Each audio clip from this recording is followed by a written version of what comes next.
Hey everyone, welcome back to another video of this channel. आज की video में हम डिस्कस करने वाले हैं CSIR नेट दिसंबर 2012 के पेपर को और आज की जो हमारी सेक्शन होने वाली है वो है लीनियर अलजेब्रा। तो चलिए स्टार्ट करते हैं आज की वीडियो को। आज का जो हमारा क्वेश्चन है वो बेसिकली कुछ इस तरीके का है। इसमें हम मान के चलेंगे कि हमारे पास दो लीनियर ट्रांसफॉर्मेशन है, जिसमें सबसे पहली लीनियर ट्रांसफॉर्मेशन है हमारी S जो कि R³ से R4 की तरफ है, और इसमें जो हमारी दूसरी लीनियर ट्रांसफॉर्मेशन है वो है T जो कि R4 से R³ की तरफ है। और इसी के साथ ही हमें एक और चीज दी गई है कि T सर्कल S जो है वो एक आइडेंटिटी मैप है R³ के ऊपर, जहाँ पे ये जो T सर्कल S है वो रिप्रेजेंट कर रहा है composition of two linear transformation T and S। इसी के साथ ही हमें चार ऑप्शंस दिए गए हैं, जिसमें हमारा सबसे पहला ऑप्शन है ऑप्शन ए, और इसमें क्या दिया गया है कि S सर्कल T जो है वो एक आइडेंटिटी मैप होगा R4 के ऊपर। ऑप्शन बी में हमें ये चीज दी गई है कि S सर्कल T जो है वो एक 1-1 मैप होगा, लेकिन इस केस में S सर्कल T जो है वो एक ऑन-टू मैप नहीं होगा। ऑप्शन सी में हमें ये चीज दी गई है कि S सर्कल T जो है वो एक ऑन-टू मैप होगा, लेकिन इस केस में S सर्कल T जो है वो एक 1-1 मैप नहीं होगा। और last but not the least हमें ऑप्शन डी में ये चीज दी गई है कि S सर्कल T जो है वो ना ही एक 1-1 मैप होगा और ना ही एक ऑन-टू मैप होगा। तो इस क्वेश्चन में बेसिकली क्या है कि हमें चार ऑप्शंस दिए गए हैं और हमें बताना है कि इन चारों में से करेक्ट आंसर क्या होगा, और जो भी करेक्ट ऑप्शन होगा इस क्वेश्चन का वो होल्ड करेगा हमारे मैप S सर्कल T के लिए। तो चलिए डिस्कस करते हैं इस क्वेश्चन के सोल्यूशन के बारे में। और इस क्वेश्चन को सॉल्व करने के लिए हमारे पास बेसिकली दो तरीके हैं, जिसमें सबसे पहले तरीके में हम यूज करेंगे हमारे बेसिक रिजल्ट्स जो कि होल्ड करते हैं लीनियर ट्रांसफॉर्मेशन के लिए, और जानने की कोशिश करेंगे कि कौन सा ऑप्शन जो है वो बिल्कुल सही है और कौन सा ऑप्शन जो है वो गलत है। और दूसरे तरीके में हम कंसिडर करेंगे काउंटर एग्जाम्पल को, ताकि हम डिस्कार्ड कर सके इस क्वेश्चन के ऑप्शंस को और मिल सके एक करेक्ट ऑप्शन जो कि आंसर होगा इस क्वेश्चन का। तो चलिए आ जाते हैं हमारे मेथड नंबर 1 की तरफ। और इस मेथड नंबर 1 को स्टार्ट करने से पहले हम डिस्कस करेंगे कुछ रिजल्ट्स के बारे में। तो चलिए आ जाते हैं आज के हमारे सबसे पहले रिजल्ट की तरफ। और इसमें हम मान के चलेंगे कि हमारे पास एक लीनियर ट्रांसफॉर्मेशन T है जो कि U ऑफ F से V ऑफ F की तरफ है, जहाँ पे ये जो U ऑफ F और V ऑफ F ये दोनों के दोनों जो है वो वेक्टर स्पेस है over the same field F। तो उस टाइम पे हम ये चीज कहेंगे कि ये जो लीनियर ट्रांसफॉर्मेशन T है वो एक 1-1 मैपिंग होगी इफ एंड ओनली इफ। इसमें सबसे पहली चीज ये होनी चाहिए कि नलिटी ऑफ T जो है वो बराबर होना चाहिए 0 के, और दूसरी चीज इसमें ये होनी चाहिए कि रैंक ऑफ T जो है वो बराबर होना चाहिए डायमेंशन ऑफ U के। अब हम आ जाते हैं आज के दूसरे रिजल्ट की तरफ। और इसमें हम मान के चलेंगे कि हमारे पास एक लीनियर ट्रांसफॉर्मेशन T है जो कि U ऑफ F से V ऑफ F की तरफ है। तो उस टाइम पे हम ये चीज कहेंगे कि ये जो लीनियर ट्रांसफॉर्मेशन T है वो एक ऑन-टू मैपिंग होगी इफ एंड ओनली इफ, जिसमें रैंक ऑफ T जो है वो बराबर होना चाहिए डायमेंशन ऑफ V के।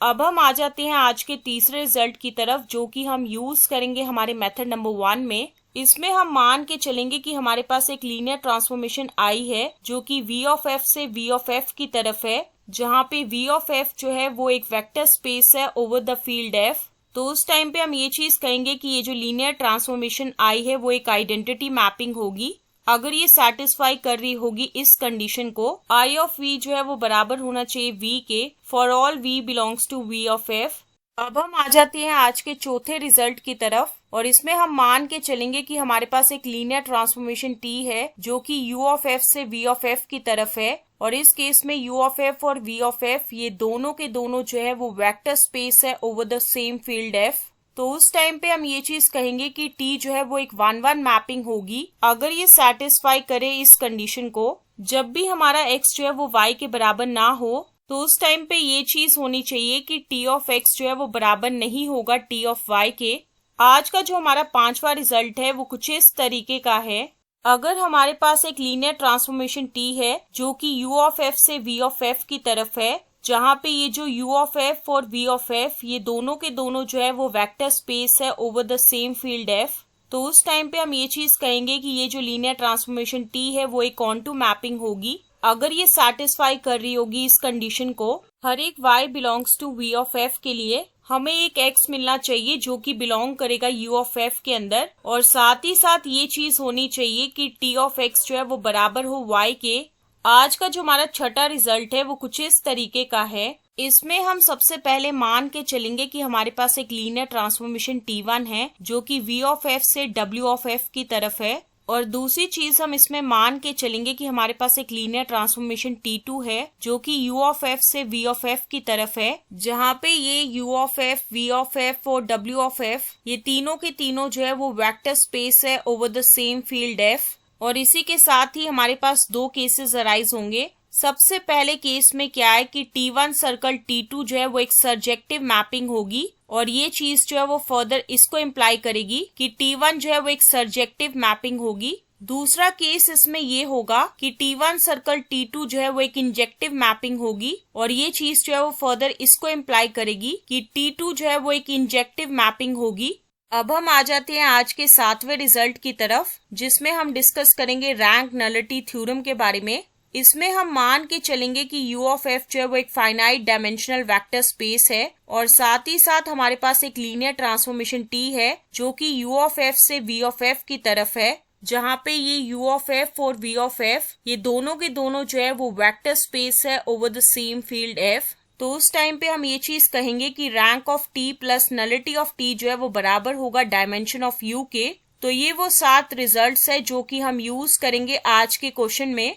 सबसे पहले हम डिस्कस करेंगे हमारे मेथड नंबर 1 के बारे में। जैसा कि आपको पता है कि इस क्वेश्चन में जो है बेसिकली हमें दो लीनियर ट्रांसफॉर्मेशन दी गई है, जिसमें सबसे पहली लीनियर ट्रांसफॉर्मेशन है हमारी S जो कि r³ से r⁴ की तरफ है, और इस क्वेश्चन में जो हमारी दूसरी लीनियर ट्रांसफॉर्मेशन है वो है T जो कि r⁴ से लेके r³ की तरफ है। और साथ ही साथ एक और चीज हो रही है कि T सर्कल S जो है वो एक आइडेंटिटी मैपिंग है हमारे r³ के ऊपर। अगर T सर्कल S जो है वो एक आइडेंटिटी मैपिंग है तो यहाँ से हम ये चीज कह सकते हैं कि वो जो है एक बाइजेक्टिव मैपिंग होगी, और इसका मतलब तो यही है कि T सर्कल S जो है वो एक 1-1 और साथ ही साथ ऑन टू मैप होगा। और इसी के साथ ही हमारे पास दो केसेस अराइज हो जाएंगे। सबसे पहले केस में क्या है कि जैसा कि आपको पता है कि T सर्कल S जो है वो एक 1-1 मैप है, तो हमारे रिजल्ट नंबर 6 के मुताबिक ये चीज होगी कि S जो है वो एक 1-1 मैपिंग होगी।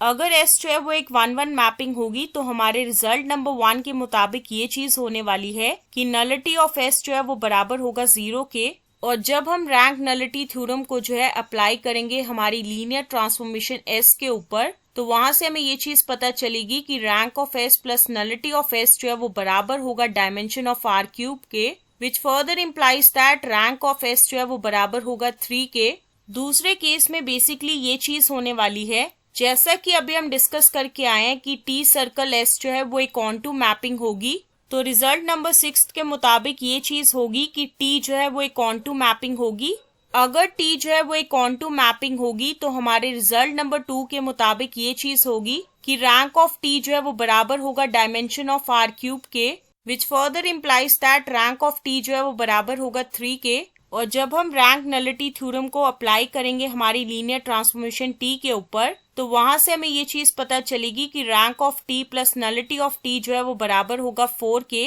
विच further implies that nullity of T जो है वो बराबर होगा 4-3, which is further equal to होगा 1 के बराबर। अब इसमें हम आगे कुछ इस तरीके से प्रोसीड करेंगे कि हम कंसिडर करेंगे हर एक ऑप्शन को 1 बाय 1 और जानने की कोशिश करेंगे कि कौन सा ऑप्शन जो है वो सही है और कौन सा ऑप्शन जो है वो गलत है। सबसे पहले हम आ जाते हैं हमारे ऑप्शन ए की तरफ, और ऑप्शन ए में दिया गया है कि S सर्कल T जो है वो एक आइडेंटिटी मैप होगा R4 के ऊपर। और इसमें हम क्या करेंगे कि हम मान के चलेंगे कि S सर्कल T जो है वो बराबर है आइडेंटिटी मैप के, और अगर ये बराबर है आइडेंटिटी मैप के तो इसका मतलब ये है कि ये जो है वो एक बाइजेक्टिव मैप होगा। और यहाँ से हम ये चीज कह पाएंगे कि S सर्कल T जो है वो एक 1-1 और साथ ही साथ ऑन टू मैप होगा। अगर तो S सर्कल T जो है वो एक 1-1 मैपिंग है तो रिजल्ट नंबर 6 के मुताबिक हम ये चीज कह सकते हैं कि T जो है वो एक 1-1 मैपिंग होगा। और अगर T जो है वो एक 1-1 मैपिंग होगा तो रिजल्ट नंबर 1 के मुताबिक ये चीज होनी चाहिए कि नलिटी ऑफ T जो है वो बराबर होना चाहिए 0 के।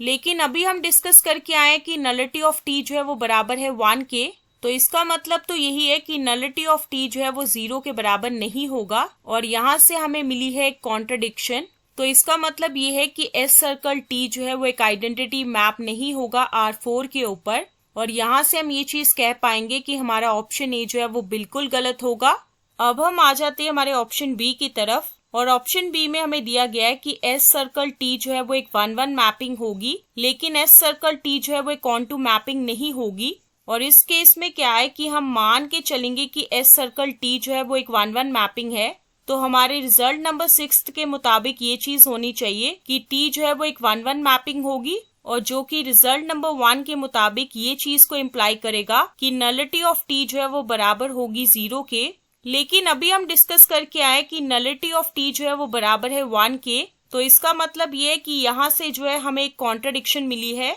तो इसका तो एक ही मतलब एक नहीं है कि एस सर्कल टी जो है वो एक 1-1 मैपिंग होगा और यहाँ से हम ये चीज कह सकते हैं कि हमारा ऑप्शन बी जो है वो बिल्कुल गलत होगा। अब हम आ जाते हैं हमारे ऑप्शन सी की तरफ। ऑप्शन सी में हमें दिया गया है कि एस सर्कल टी जो है वो एक ऑन टू मैपिंग होगी, लेकिन ये जो है वो एक 1-1 मैपिंग नहीं होगी और इसके लिए हम मान के चलेंगे कि एस सर्कल टी जो है वो एक ऑन टू मैपिंग है। तो हमारे रिजल्ट नंबर 6 के मुताबिक ये चीज होगी कि एस जो है वो एक ऑन टू मैपिंग होगी और जो कि रिजल्ट नंबर 2 के मुताबिक इस चीज को इम्प्लाई करेगा कि रैंक ऑफ एस जो है वो बराबर होगा 4 के। लेकिन अभी हम डिस्कस करके आए कि रैंक ऑफ एस जो है वो बराबर है 3 के, तो इसका मतलब तो यही है कि रैंक ऑफ एस जो है वो 4 के बराबर नहीं होगा और यहाँ से हमें जो है कॉन्ट्रडिक्शन मिली है। तो इसका मतलब ये है कि एस सर्कल टी जो है वो नहीं है कि एक ऑन टू मैपिंग होगा और यहाँ से हम ये चीज कह पाएंगे कि हमारा ऑप्शन सी जो है वो बिल्कुल गलत होगा। तो इस पूरी डिस्कशन से हमें ये चीज पता चल रही है कि हमारे ऑप्शंस ए, बी और सी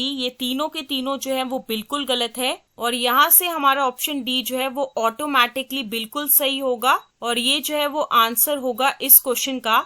अब हम आ जाते हैं हमारे मेथड नंबर 2 की तरफ, जिसमें हम कंसिडर करेंगे काउंटर एग्जाम्पल को ताकि हम डिस्कार्ड कर सके इस क्वेश्चन के ऑप्शंस को और पता लगा सके कि कौन सा ऑप्शन जो है वो बिल्कुल सही है और कौन सा ऑप्शन जो है वो गलत है। और इस मेथड नंबर 2 में जो काउंटर एग्जाम्पल हम कंसिडर करेंगे वो कुछ इस तरीके की है। इसमें हम मान के चलेंगे कि S जो है वो हमारे पास एक लीनियर ट्रांसफॉर्मेशन है जो कि R³ से R4 की तरफ है और जिसे हम डिफाइन करेंगे कुछ इस तरीके से कि S of x, y, z जो है वो बराबर होगा 4 टपल x, y, z, 0 और साथ ही साथ जो दूसरी लीनियर ट्रांसफॉर्मेशन T लेंगे जो कि R4 से R³ की तरफ होगी और जिसे हम डिफाइन करेंगे कुछ इस तरीके से कि T of x, y, z, w जो है वो बराबर होगा 3 टपल x, y, z के। लीनियर ट्रांसफॉर्मेशन S और T को डिफाइन करने के बाद अब हम कंसिडर करेंगे हमारी composition mapping T circle S को जो कि R³ से R³ की तरफ होगी और जो कि डिफाइन होगी कुछ इस तरीके से T circle S of x, y, z जो है वो बराबर होगा 3 टपल x, y, z के। तो इस केस में T सर्कल S जो है वो एक आइडेंटिटी मैपिंग है R³ के ऊपर और इस मेथड नंबर 2 में जो हमने काउंटर एग्जाम्पल कंसिडर की है वो सेटिस्फाई कर रही है वो सभी कंडीशंस को जो कि हमें दी गई है इस क्वेश्चन के अंदर। अब इसके बाद हम कंसिडर करेंगे हर एक ऑप्शन को 1 बाय 1 और जानने की कोशिश करेंगे कि कौन सा ऑप्शन जो है वो सही है और कौन सा ऑप्शन जो है वो गलत है। सबसे पहले हम आ जाते हैं हमारे ऑप्शन ए की तरफ। ऑप्शन ए में दिया गया है कि एस सर्कल टी जो है वो एक आइडेंटिटी मैपिंग होगी R4 के ऊपर और इसके लिए हम कंसिडर करेंगे S circle T of x, y, z, w जो कि बराबर होगा 4 टपल x, y, z, 0। तो इस केस में क्या हो रहा है कि S circle T of x, y, z, w जो है वो बराबर नहीं आ रहा है 4 tuple x, y, z, w के। तो इसका मतलब ये है कि एस सर्कल टी जो है वो एक आइडेंटिटी मैपिंग नहीं होगी R4 के ऊपर और यहाँ से हम ये चीज कहेंगे कि हमारा ऑप्शन ए जो है वो बिल्कुल गलत होगा। अब हम आ जाते हैं हमारे ऑप्शन बी की तरफ और ऑप्शन बी में दिया गया है कि एस सर्कल टी जो है वो एक 1-1 मैपिंग होगी, लेकिन ये जो है वो एक ऑन टू मैपिंग नहीं होगी और इसमें ऑप्शन बी को गलत प्रूफ करने के लिए हम कंसिडर करेंगे 2 एलिमेंट्स, जिसमें सबसे पहला एलिमेंट हम लेंगे 4 टपल 1, 2, 3, 4 जो कि बिलोंग करेगा R4 के अंदर और इसी के साथ ही एस सर्कल टी ऑफ 1, 2, 3, 4 जो है वो बराबर होगा 4 टपल 1, 2, 3, 0 के। और साथ ही साथ जो दूसरा एलिमेंट हम इसमें कंसिडर करेंगे वो होगा 4 टपल 1, 2, 3, 5 जो कि बिलोंग करेगा R4 के अंदर। और इसी के साथ ही एक और चीज हो रही होगी कि एस सर्कल टी ऑफ 1, 2, 3, 5 जो है वो बराबर होगा 4 टपल 1, 2, 3, 0 के। तो यहाँ से हमें ये चीज पता चल रही है कि एस सर्कल टी ऑफ 1, 2, 3, 4 जो है वो बराबर है एस सर्कल टी ऑफ 1,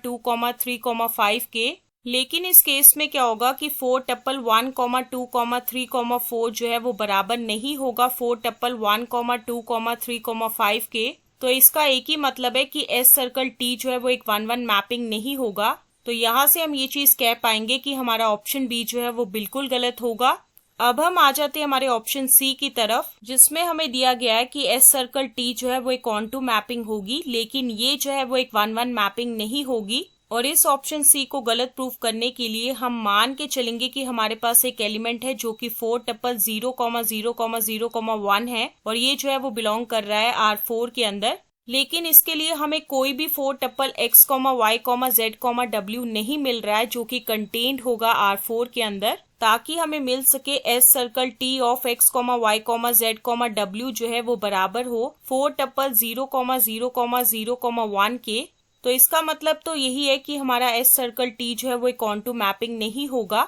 और यहाँ से हम ये चीज कह पाएंगे कि हमारा ऑप्शन सी जो है वो बिल्कुल गलत होगा। तो इस पूरी डिस्कशन से हमें ये चीज पता चल रही है कि हमारे मेथड नंबर 2 के केस में क्या हो रहा है कि हमारे ऑप्शंस ए, बी और सी ये तीनों के तीनों जो है वो बिल्कुल गलत हैं। तो ऑटोमेटिकली हम ये चीज कह पाएंगे कि हमारा ऑप्शन डी जो है वो बिल्कुल सही होगा और ये जो है वो आंसर होगा इस क्वेश्चन का। तो फाइनली हम इन दोनों तरीके से ये चीज कह पाएंगे कि हमारा ऑप्शन डी जो है वो बिल्कुल सही है और ये जो है वो आंसर होगा इस क्वेश्चन का। और इस क्वेश्चन के सोल्यूशन के साथ ही हम एंड करते हैं आज की वीडियो को और मिलेंगे नेक्स्ट वीडियो में नए क्वेश्चन के साथ। So stay tuned for the next video.